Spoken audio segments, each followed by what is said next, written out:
Pod da Região de hoje, a gente vai falar sobre a seletividade alimentar nas crianças autistas, mas que também atinge uma parcela das crianças típicas. E para falar sobre esse assunto, a nossa convidada de hoje é a nutricionista Alessandra Pafundi. Alessandra, seja muito bem-vinda aqui no Pod da Região. Sandra, eu que agradeço o convite. É um tema muito importante. Eu acho que a gente precisa falar desse assunto, né? As pessoas precisam entender um pouco mais sobre a seletividade alimentar. Exatamente, e a gente vai tirar um pouquinho dos mitos, né, que envolvem a seletividade alimentar. A gente vai falar um pouquinho da questão principalmente focada nas crianças autistas, que a gente sabe que elas têm uma super sensibilidade. E eu vou pedir para a Alessandra, primeiro a gente iniciar esse bate-papo, começando, Alessandra, de onde que você iniciou esse seu trabalho? Você que hoje é especialista nessa seletividade alimentar, como é que foi essa sua trajetória até você escolher esse campo tão importante para trabalhar? Eu iniciei com o diagnóstico do meu filho, né? Hoje meu filho tem 13 anos, ele é um adolescente, mas ele foi diagnosticado aos 2 anos de idade. E há 11 anos atrás, nós não tínhamos, né, toda essa informação, tantas clínicas, tantos profissionais especializados. Então eu tive que estudar muito para tratar, porque o meu filho, ele veio com o combo, né? Ele é não verbal, ele tem múltiplas alergias, ele era seletivo. Meu filho, ele chegou a comer um alimento só, né? Meu filho só se alimentava com leite. E para uma mãe, isso é desesperador. A gente faz tudo que a gente acha que você sabe, né? Você planta bananeira, faz desenho no prato, né? Coloca brinquedo, vira cambalhota, que eu brincava com meu marido. E até chega a forçar a criança a comer, porque dá um desespero, né? Toda mãe, o que ela quer? Que a criança coma. É desesperador seu filho não comer. Então, quando eu vi que nada disso dava certo, eu resolvi estudar. Então, eu estudei muito para tratar o meu filho, né? E hoje ele come, hoje ele tem uma boa alimentação. Só que por muitos anos eu não queria trabalhar com seletividade alimentar ou trabalhar com autismo, porque quem é familiar de autista sabe que o autismo ele envolve toda a sua vida, né?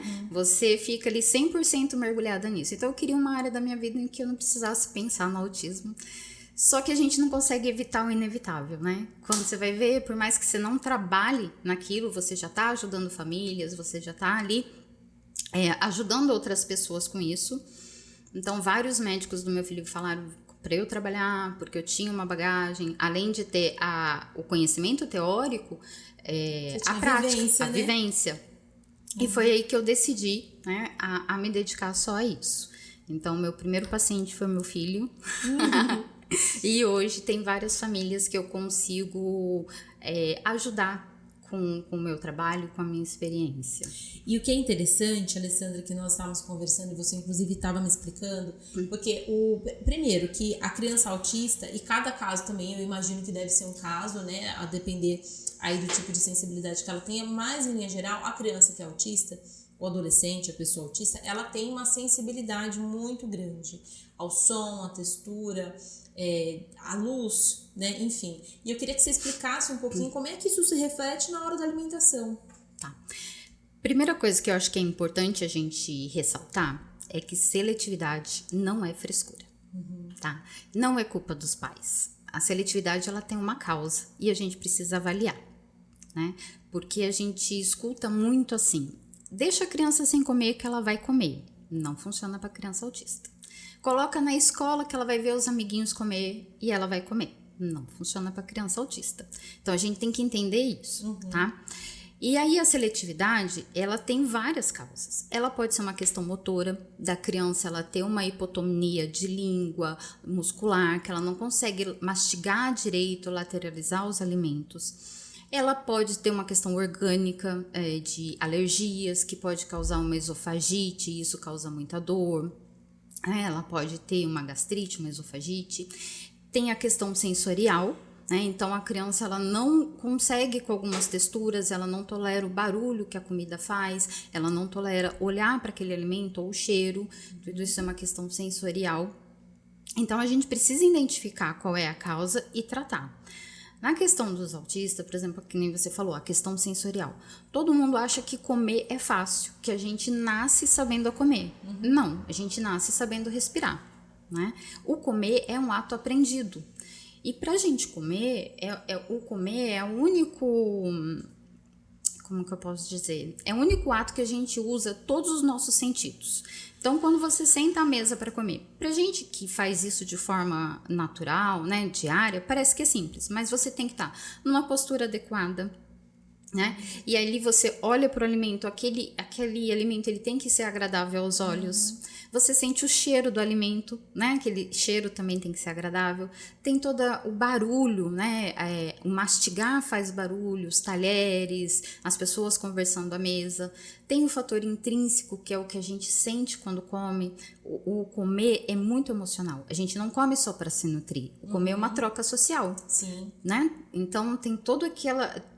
todas as questões estão envolvidas. A gente usa 26 músculos para comer. Então, para uma criança que ela tem uma hipersensibilidade, imagina ela sentada à mesa com várias pessoas, todo mundo conversando, os talheres fazendo barulho, né, o alimento sendo cortado. Aquilo é muito estímulo para ela.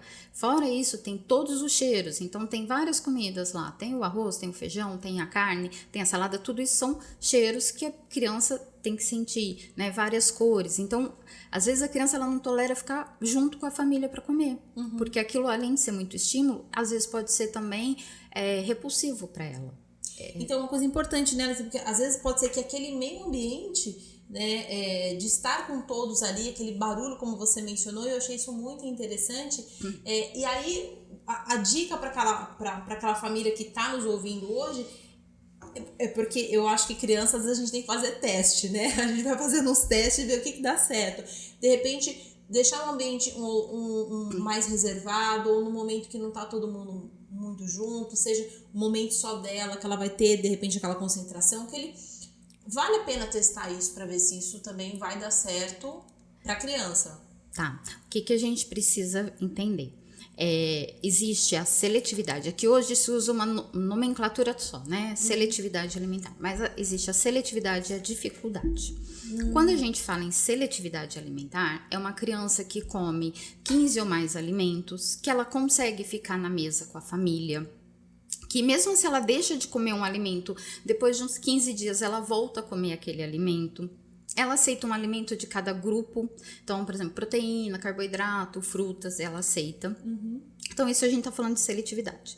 Quando a gente fala de dificuldade, a criança ela come menos de 15 alimentos. Ela não tolera comer junto com a família. Geralmente a alimentação dela é diferente da alimentação da família.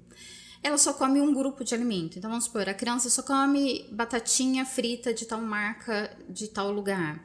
Ou só come amarelo, ou só come branco, né? Se ela tira um alimento do prato, ela não volta. Então, isso é uma dificuldade. Hoje, a maioria dos meus pacientes, eles têm dificuldade alimentar. Quando a gente fala 15 alimentos, é muito. Porque geralmente a criança vem comendo um alimento, 2 alimentos, tá?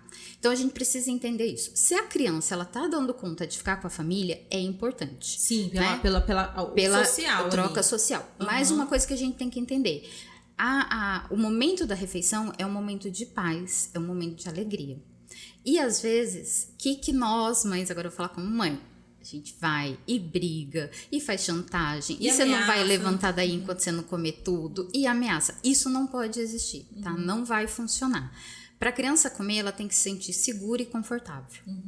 Então, Isso vale para todas também. Vale para todas, tá? Eu já errei muito nisso.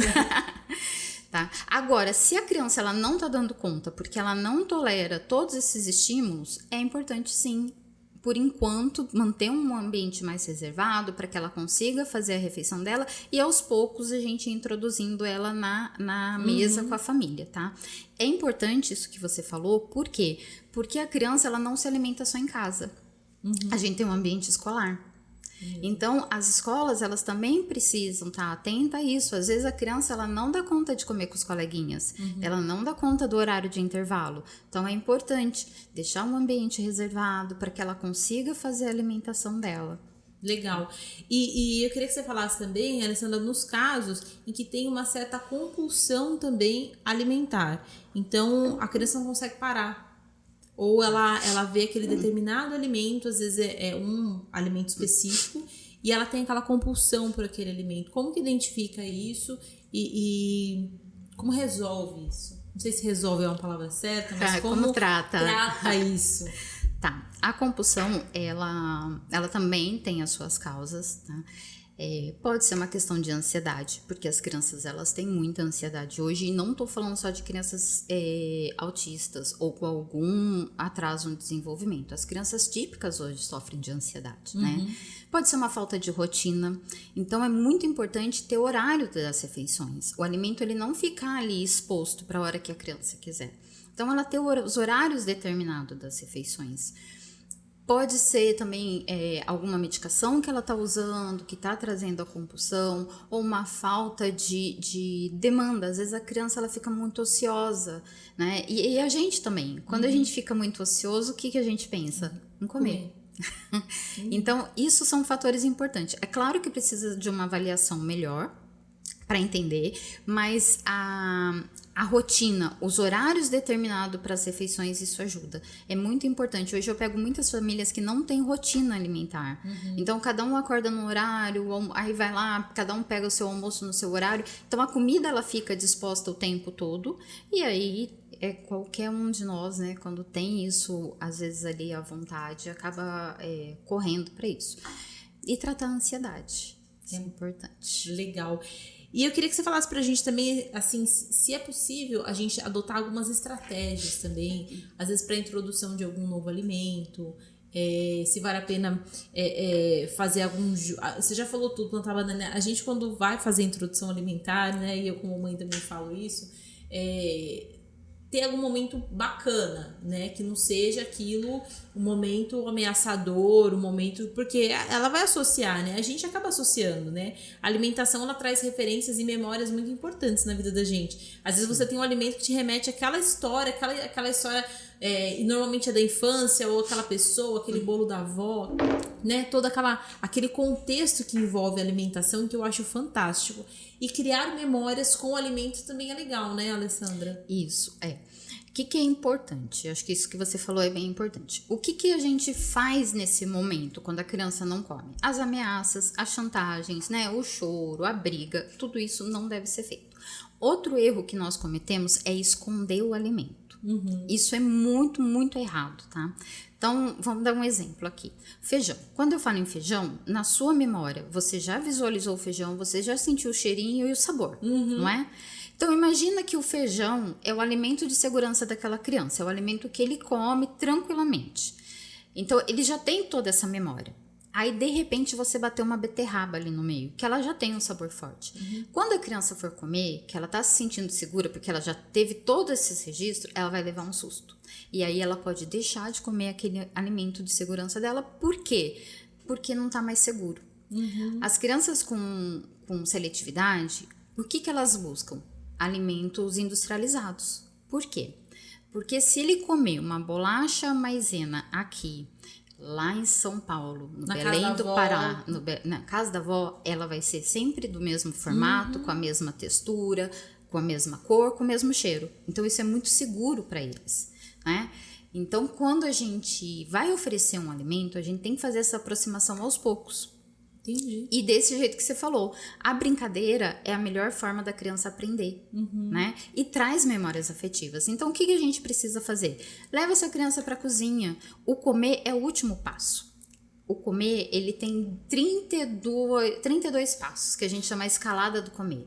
Então, começa com tolerar, interagir, cheirar, brincar com o alimento. Então, levar a criança para a cozinha não quer dizer que ela vai comer, mas você coloca ela aí para ela descascar uma cenoura, ou se ela não consegue descascar, é muito pequenininha, pega a casca, joga no lixo para mamãe, né? Vamos fazer pintura com casca de cenoura, com casca de beterraba, porque aí a criança, ela vai tendo uma familiaridade com o alimento, né? Porque ela vai sentir a textura, ela vai sentir o cheiro, né? É importante a criança se sujar para comer, interagir com o alimento. Então, isso são formas de a gente estar introduzindo aquele alimento na vida da criança sem a pressão. Você nunca pode falar para uma criança, come, experimenta. A gente não usa essas palavras. Novidade pra mim. Não, Né? não utilizamos. Ok. Tá. E aí a gente. O que a gente pode lá. falar assim, olha, vamos dar um cheirinho, né? Aí se a criança aceitou cheirar, deu conta de cheirar aquele alimento, aí mais pra frente, e se a gente der um beijinho, né? Uma lambidinha de lagarto, e aí a gente vai subindo na escalada do comer. Conseguiu cheirar, conseguiu dar o beijinho, né? Conseguiu tocar no rosto, conseguiu dar uma lambidinha de lagarto, e agora uma mordidinha de rato, aquela bem pequenininha, e aí a gente vai de uma forma muito respeitosa com a criança. O que ela vai tolerando, a gente vai progredindo, entendeu? Que legal. É dessa forma. E até vendo, de repente, esse caminho, você falou muito interessante, o caminho das texturas, né? De repente, se ela já teve uma textura que ela sentiu mais segurança, a gente conseguir também ir nesse caminho é uma boa estratégia? Por exemplo, a criança, ela só come crocante. Geralmente, a maioria das crianças chegam pra mim, elas comem crocante. E aí, a gente tem que evoluir textura também. Necessariamente a gente não começa a evoluir textura às vezes com o alimento. A gente pode começar com massinha, com slime, né? Porque tem criança que não dá conta de mexer numa slime por causa da textura. Entendi. Né? Então ali a gente tem que a terapia alimentar é um processo lento. Né? Que a gente precisa ter muita paciência e ir de acordo com o que a criança vai te respondendo. Então aí, vamos começar com brincadeiras. Às vezes a brincadeira na terapia alimentar, ela não chega com o alimento. A gente chega com outras formas, né? Até a gente ir evoluindo. Então começa com uma massinha, com uma slime, aí depois você começa a evoluir para uma massinha alimentar, aí depois um purê, mas sempre de forma de brincadeira, sempre de forma mais lúdica. Nunca com aquela pressão da criança que ela precisa comer aquilo. Né? Ela vai se sentir segura, no momento que ela se sentir confortável, ela vai comer. Quer dizer que a criança vai comer de tudo? Não, porque nem a gente come de tudo. É verdade. Né? A gente vai conseguir aumentar o repertório dessa criança, mas não quer dizer que ela vai comer de tudo sempre, porque tem frutas que a gente não gosta, tem verduras que a gente não gosta, mas a gente tem um bom repertório ali para estar variando o cardápio. É verdade. E até os adultos, né, gente? Às vezes a gente respeita mais um adulto quando ele diz, olha, eu não quero comer desse jeito. E a temperatura também, uma dúvida minha. A temperatura também influi? Ela também tem esse sentido diferente com temperatura? Tem. Quando a gente fala da questão sensorial, ela envolve tudo. Temperatura, consistência, por exemplo, eu tinha ele é meu paciente ainda, mas hoje ele já evoluiu muito, que ele não conseguia comer nada que tivesse nuances de cor. Então vamos pegar um pão francês, que quando você vira, às vezes ele não tá com umas pontinhas brancas, ele não conseguia nem olhar para aquele pão. Um bolo caseiro que ficava com algumas nuances. Então a gente foi trabalhando isso e hoje ele tem um bom repertório alimentar. Mas então a sensibilidade, né, o sensorial, ele envolve tudo: o visual, o cheiro, a temperatura. Tem criança que não consegue congelado, tem criança que não consegue com quente. Então por isso que tem uma avaliação toda que é feita em cima da criança, até para quando a gente começa a terapia alimentar, saber de que ponto aquela criança tá, em qual parte da escalada do comer que ela tá. Tem criança que tá lá atrás, que a gente tem que começar do zero com ela, sabe? É verdade. E você sabe que a gente, nesse bate-papo, Alessandra, eu tô lembrando de várias pessoas, lógico que a primeira referência que eu tenho é minhas filhas, mas quando a gente fala dessa tolerância, que a gente tá falando de criança, eu conheço pessoas, amigos meus, adultos, que não têm nenhum diagnóstico, nada, não misturam alimentos. Tem pessoas... você conhece aquela pessoa que tem aquela exigência da temperatura da cerveja?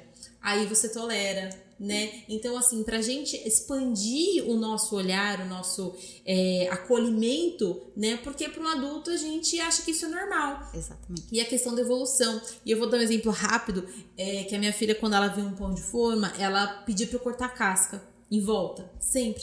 Eu falava, poxa, mas come a casca, não tem nada. Com o passar do tempo, de maneira que às vezes a gente nem percebeu, isso foi sendo introduzido de outra maneira por ela mesma, porque ela brincava com a casca. Então ela não comia, mas ela fazia aquilo de massinha, alguma coisa assim.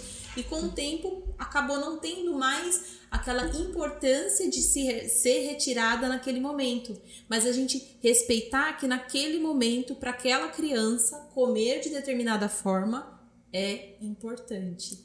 Né? E tem essa questão assim do misturar a comida, às vezes não misturar, olha, não mistura isso com isso porque não quero, né? E isso envolve tanto as crianças autistas ou as crianças, como a Alessandra citou, que tem algum atraso de desenvolvimento, mas as crianças típicas também têm essa questão. E é importante a gente ser respeitoso nisso, né? Eu acho que é muito respeitoso. A gente, às vezes, tem veio de uma geração, de uma criação, que eu lembro que eu escutava isso da minha avó, que criança não tem querer. Eu também escutava de algumas pessoas. E na verdade não, a criança é um ser humano, né? Ela tem querer, sim. É claro que a gente precisa entender até onde vai a responsabilidade dela e a nossa. Até que é importante, que eu lembrei de uma coisa, o comer, a gente tem que ter a divisão de responsabilidade. O que é a responsabilidade dos pais e o que é a responsabilidade da criança? Os pais, né, é responsável pelo horário que vai ser servido aquele alimento. Então, como eu falei, é importante ter horários fixos de refeições. O local onde vai ser feito. Vai ser feito à mesa, vai ser feito no sofá, né? Onde que nós vamos fazer essa refeição, né? E o que vai ser servido. Isso é responsabilidade dos pais. Quando a gente fala de pessoas com seletividade, é importante os pais saberem que você vai oferecer alimentos que a criança aceita. Não adianta eu decidi que vai ser servido macarrão e a criança não tolera o macarrão, né? E o que vai ser, qual que é a responsabilidade da criança? Aí que pega algumas mães. Se ela vai comer ou não e quanto ela vai comer. Porque às vezes a criança vai falar que não quer comer. E tá tudo bem. A gente não vai brigar, a gente não vai chorar, não vai se descabelar. O que é feito nesse momento? Você não quer comer? Tá tudo bem, não precisa comer agora. Mas não vai ser feito trocas. Por exemplo, se você não quer... Vamos supor, você fez lá a comida que a criança aceita. Você sabe que ela aceita a batatinha frita. Você fez a batatinha frita, ela fala que não. Tá tudo bem. Só que ela não vai trocar por uma bolacha recheada, ela não vai trocar por uma mamadeira. O que você vai fazer é antecipar o horário da próxima refeição. Então, vamos supor que, sei lá, você ofereceu meio-dia o almoço, então, em vez de você deixar para as 3 horas da tarde o café da tarde, antecipa, né? Coloca lá 1h, 1h30, e aí você oferece outros 2 tipos de alimento que você sabe que a criança aceita. Porque se tiver também toda vez essas trocas, as crianças não vão aceitar. E outra coisa que é importante, a criança aceitou comer. A quantidade que ela vai comer é ela que decide. É 1 colherada? São 2 colheradas? Ela não precisa raspar o prato. Por quê? Olha os olhinhos da mãe já tá. Estou. Por quê? A necessidade dela é diferente da nossa. Exato. E pra gente não carregar isso como até a vida adulta, né? A vida adulta. Uma coisa que é importante é todo mundo, a gente sabe, a gente nasce com essa questão de fome e saciedade. A criança, a bebezinha, ela tá com fome, ela chora. Aí você vai e dá o mamar. Quando ela não quer mais, ela para. Não é assim? Sim. A gente nasce com isso. Só que com o passar do tempo, né, a gente tira isso das crianças. Porque se a criança chega assim, vamos supor, não estamos falando de seletividade agora, tá? A criança acabou de comer, aí ela vira pra você e fala assim, mãe, tô com fome. Aí o que a gente fala? Tá nada, você acabou de comer. Então você põe em dúvida o senso de fome e saciedade da criança. Sim. Não é que ela fala assim, mas se a minha mãe tá falando que eu não tô, eu acho que eu não tô mesmo. Não é assim? Ou às vezes a criança fala assim, olha, pra mim tá bom, né? E aí a gente obriga ela a comer mais. Ela também perde esse senso de saciedade. É verdade. Então a gente precisa também respeitar essa questão de fome e saciedade. E só pra gente finalizar, o papo tá maravilhoso, mas eu acho que quando também a gente faz a introdução, quando a gente fala de amamentação é uma coisa, quando a gente fala de mamadeira também é outra, né, Alessandra? Porque lá você faz uma contabilidade de ml. Ela então, para determinada idade, ela vai mamar 120 ml. Daqui a pouco ela vai mamar 180, daqui a pouco 210 e é o limite. Mas é o limite que quem colocou? Fomos nós. Né? Então é difícil também você fazer isso. E aí quando você, a criança ficando maior e mesmo assim levando uma madeira, você acaba contabilizando aquilo por ml e o julgamento fica nosso, né? Olha, você já colocou, você já ingeriu essa quantidade, então chega e tá bom e é dessa maneira, né? Isso trouxe essa reflexão também, né? E a questão da quantidade também, ó, o recado tá dado, tem que respeitar. Parou mesmo e tá tudo certo. O que é importante? A gente fazer o acompanhamento, né, da curva de crescimento da criança. Então, por exemplo, as crianças com seletividade que eu trato, além da terapia alimentar, eu faço a consulta nutricional. Então, a gente não pode deixar uma criança que ela tem uma alimentação super restrita viver só com aquilo. Sim. Existe a suplementação, né? No caso do bebezinho, que a gente faz as contas, também a gente sempre tá acompanhando essa curva de crescimento, porque se a criança também não come muito, vamos pegar assim no caso de um bebezinho, não tá comendo muito, tá perdendo peso, tudo, a gente precisa entender o que tá acontecendo ali. É verdade. Né? Quando eu falo assim de respeitar essa fase da criança, é porque às vezes a criança, a gente acha que ela tem que raspar o prato. A gente fez um prato enorme para a criança, né? Ali, como se fosse para nós, que temos uma atividade física diferente, um gasto energético diferente, e a gente quer que a criança coma a mesma coisa. E às vezes não é isso. Né? É respeitar mesmo essa questão da criança falar, olha, agora já para mim já tô bem. E aí a gente vai acompanhando esse crescimento, esse ganho de peso, tudo bonitinho. Tá certo, Alessandra, eu agradeço demais esse bate-papo, né, essa troca de informações que foi extremamente válida, coisas que eu não sabia e que eu vou levar pra vida, eu vou levar pra mim, vou levar pra minha casa também. E é muito legal a gente falar e tratar de maneira tão respeitosa, né, essa questão, essa dificuldade, né, e essa diferenciação, né. Eu acho que todo ser humano, ele é um indivíduo e ele é diferente, ele precisa ser respeitado também e ser tratado dentro da sua peculiaridade, né? E é tão bonito o trabalho que você está fazendo, viu? Muito obrigada pela sua participação aqui com a gente. Eu que agradeço o convite. Eu acho que vocês abordaram um tema que é muito importante. A gente precisa levar essa informação. Cada vez mais a gente está se deparando aí com crianças com seletividade ou com algum atraso de desenvolvimento. E o que vai ajudar essas crianças é a informação. É verdade. E para quem quer mais informações, Alessandra, eu vou pedir para você deixar seu Instagram também. Meu Instagram é @nutrialepafundi. Tá ótimo. Então vamos lá, repetir, o Instagram da Alessandra é nutrialepafundi. Então, se quer mais informações, você pode acessar a página dela, que lá tem bastante conteúdo também. Para você que nos acompanhou aqui nesse podcast, a gente falou sobre a seletividade alimentar focada nas crianças autistas, mas que também serve para todas as famílias, né? Para todas as pessoas, eu acho, a gente falar um pouquinho sobre essa seletividade. Para você que nos acompanha aqui nesse podcast, deixa aqui seu comentário que a gente também quer ouvir você. Portal da Região, a notícia que você precisa.